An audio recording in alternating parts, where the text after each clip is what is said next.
una de las voces más impactantes del periodismo contemporáneo, director de 20 Days in Mariúpol, ganador del Oscar, del BAFTA y del Premio del Público en Sundance, corresponsal de guerra, cineasta, fotógrafo y novelista ucraniano.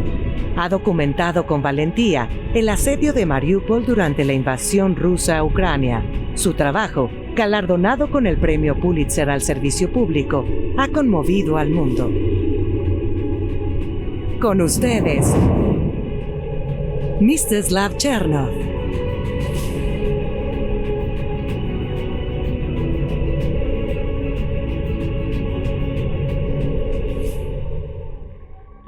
Okay, buckle up. We have a bumpy ride. We're gonna go all the way down, and then we're gonna get up. I'll try to inspire you.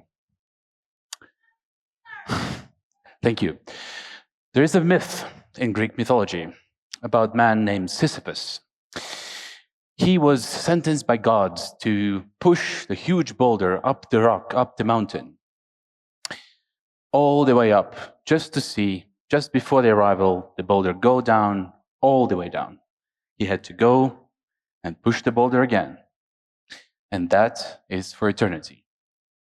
I always thought about that metaphor as a job description for my profession, for journalism and documentary filmmaking. I'll explain to you why. A few days ago, Google has released a model, AI model, that perfectly mimics live videos, almost undistinguishable from reality. And in our chat, group chat with the journalists, we have only one message that came up. Journalism is dead.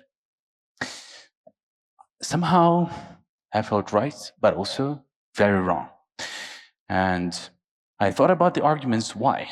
So let's get through this. Let's think why it's not dead. For me, it all started from the Revolution of Dignity, my own home country, Ukraine. Millions of people came out on the streets to protest against a president who wanted the country to be with Russia. People wanted to be different. They wanted to be with Europe. So thousands of people took it on the streets, and eventually they had to fight. They had to fight with the police. I was there. I was with the camera. I was green, didn't know anything about journalism. I knew I had to be in the middle, neither side. So I filmed and I took pictures. The police charged through the street.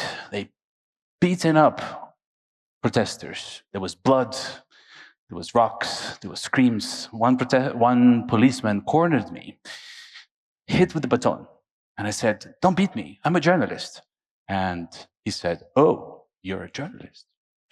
Took away my badge and beat me more, broke my arm. That was the first lesson in journalism. But the lesson was not that you're going to get beaten for the work you do. The lesson was that governments are afraid of journalism when they want to oppress their own people. Governments will call you fake. Governments will beat you because journalism and media, they help revolutions, they help information. And so Ukrainian revolution has won because hundreds of journalists were there on that square to be with people, to tell their stories, to inspire other people to come to that square, to inspire other countries to support Ukraine.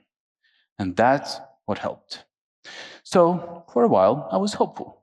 Everything's great, right? Then something happened. Russia took images, a lot of photos that were made at that square during the revolution.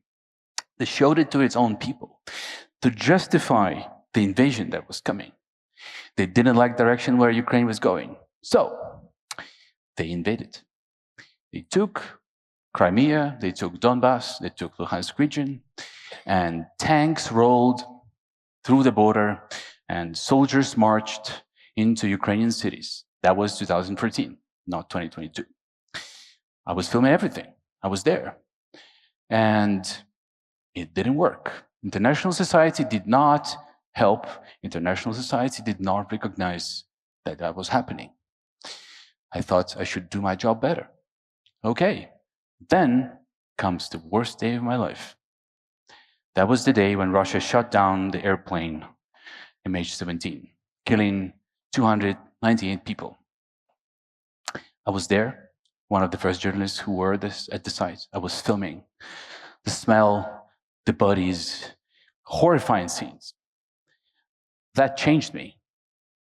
And I thought, this is going to change the world. This is going to change the world for sure. Everyone will see and will come and they will stop Russia because they know that that's Russia. And Ukraine will be fine. Next day, 1,700 channels have published the videos I've made. And you know what? Every single channel has said a different thing.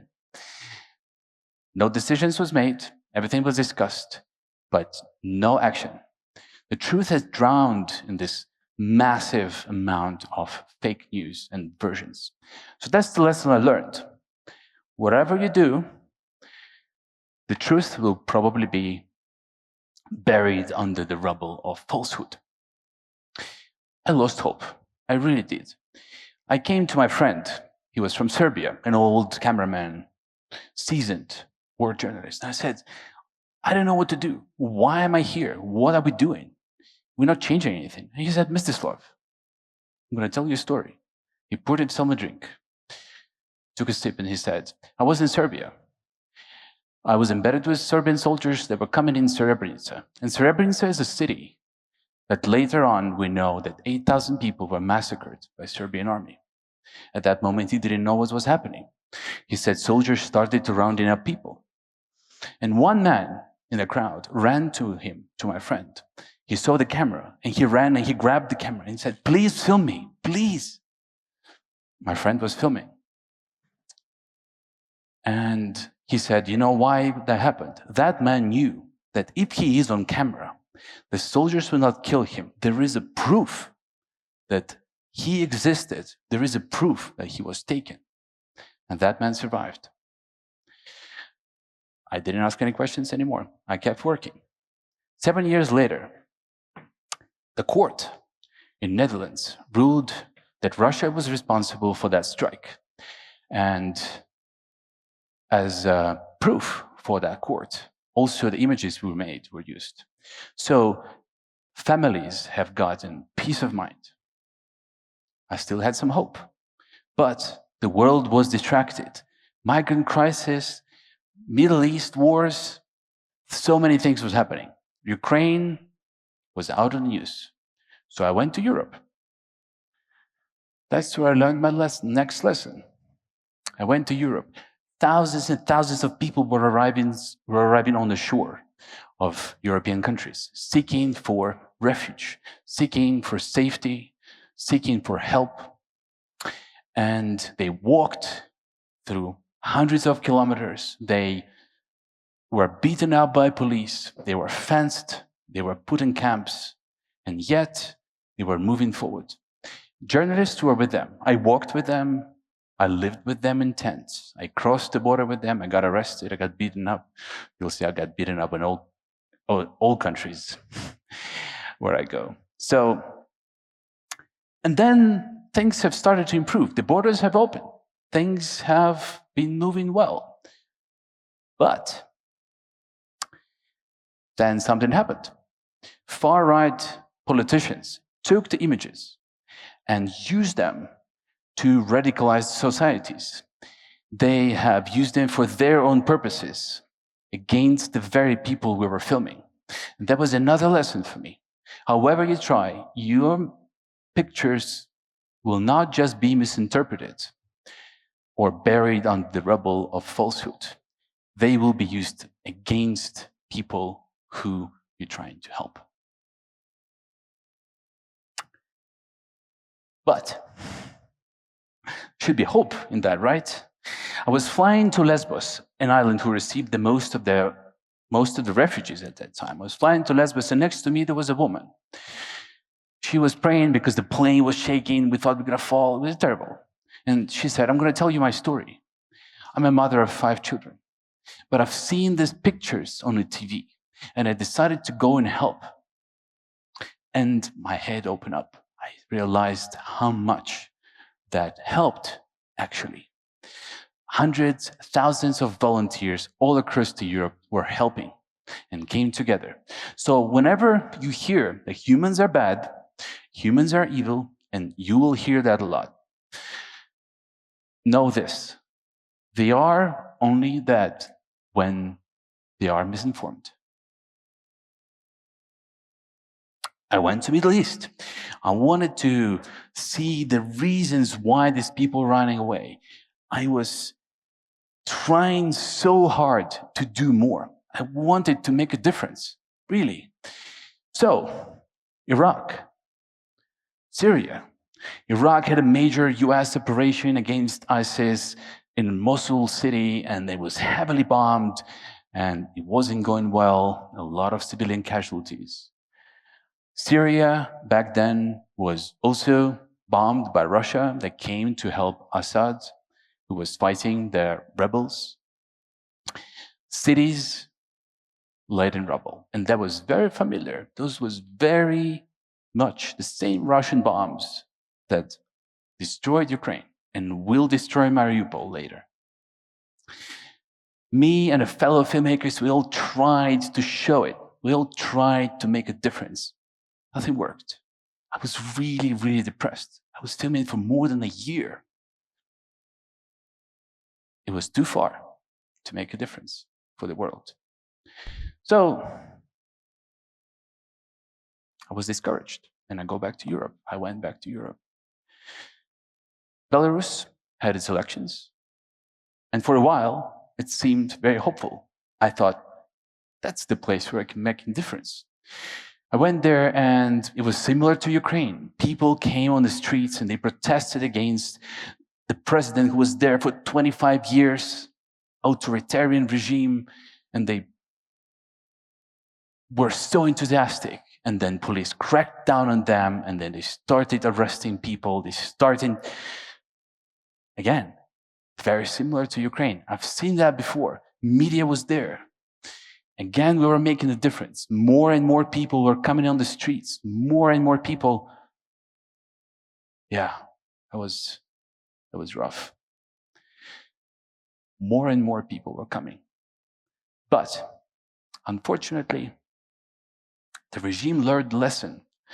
And first thing they did, they've arrested people. They've arrested journalists. They've sent out all international journalists and banned them from the country. They arrested me too. Beaten up, hardly, again. Took all my cards. It was really, really bad. I didn't know what to do. The protest was fading. The revolution was failing. I felt like a failure. The media, the journalism, the documentary filmmaking felt like a failure. But, and you sense that the but is coming. There was one story that kept me afloat.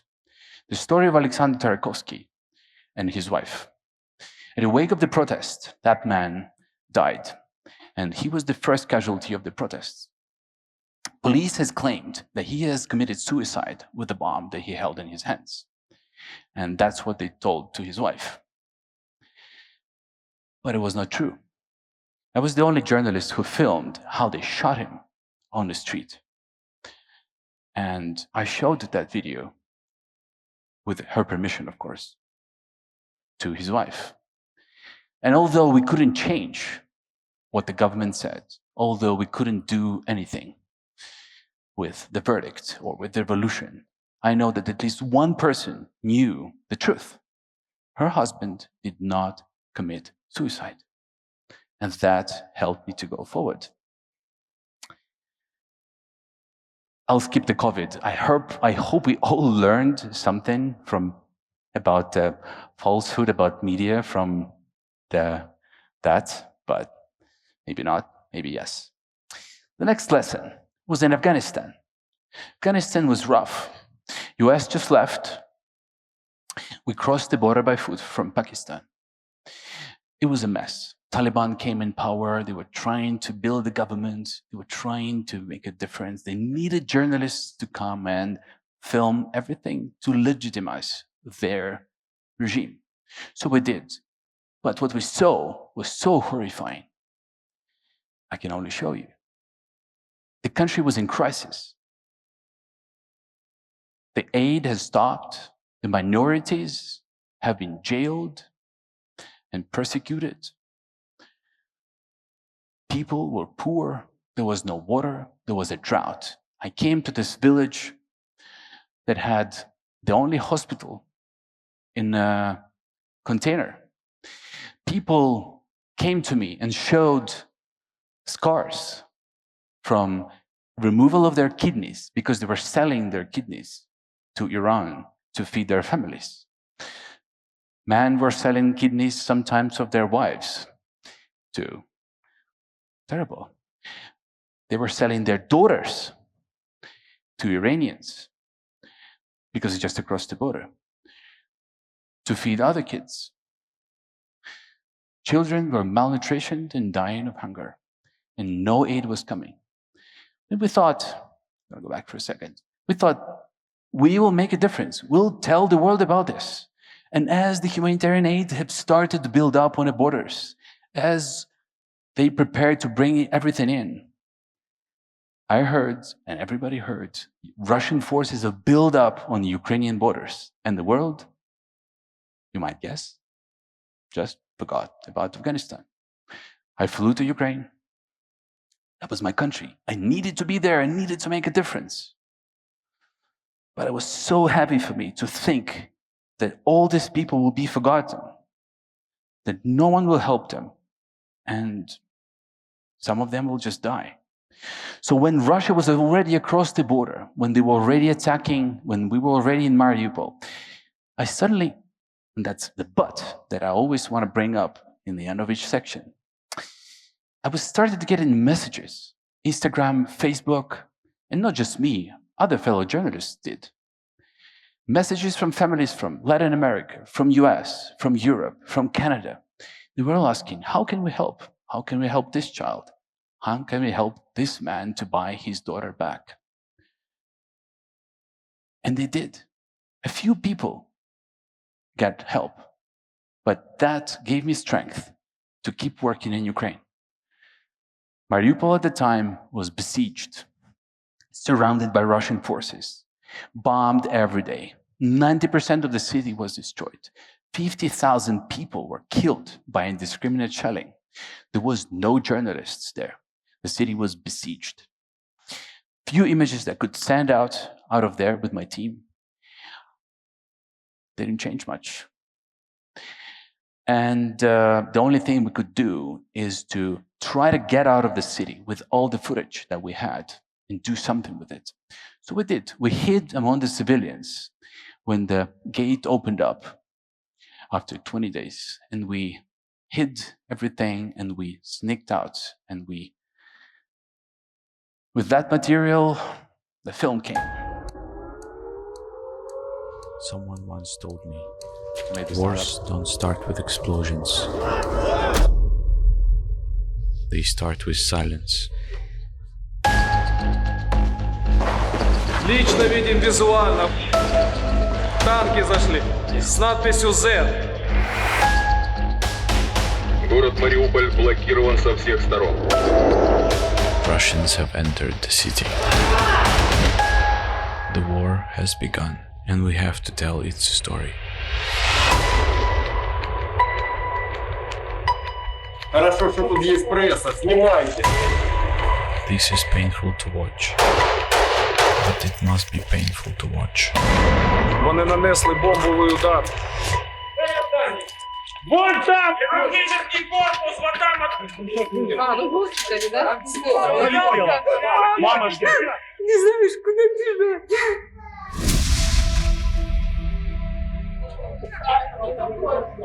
Чего расстроилась? Не хочу, чтобы я умирала. Репортажи ваши не произошли. Конечно, огромное дело. Они столько пережили с мамами. If the world saw everything that happened in Mariúpol, it would give at least some meaning to this horror. brain will desperately want to forget all this. But the camera will not let it happen. Do you think it changed anything? Do you think the fact it went all the way to the Oscars and won and been seen by millions of people have changed anything? No, it didn't. Other cities, dozens of other cities and villages have been destroyed. Thousands of people in Ukraine have been killed after that. Nothing has changed. I didn't know what to do. I didn't know how to go forward. Then a letter came, a letter from the mayor of Mariúpol. He said, Mstyslav, while you were in the city, you were able to publish several pictures that you've sent, photos and videos made by a fellow journalist. Those pictures helped to negotiate the safe passage for civilians, for thousands of civilians that came out of the city later. That was the only way that Russia and international society convinced Russia to open up the gate to let the people out. So he wrote to me, your work has saved thousands of people. I was so inspired. I couldn't believe it. But if this work saved at least one person, I know now it would be worth it, really worth it. So here's what I'm going to tell you.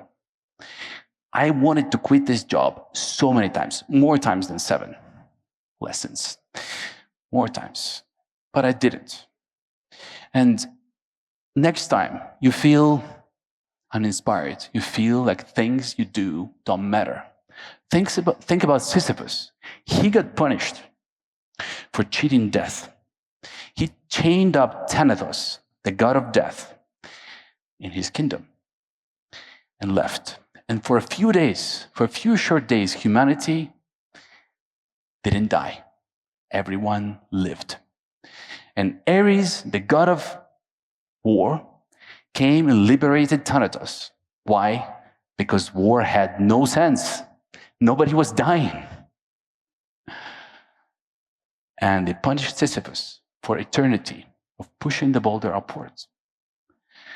But think about this.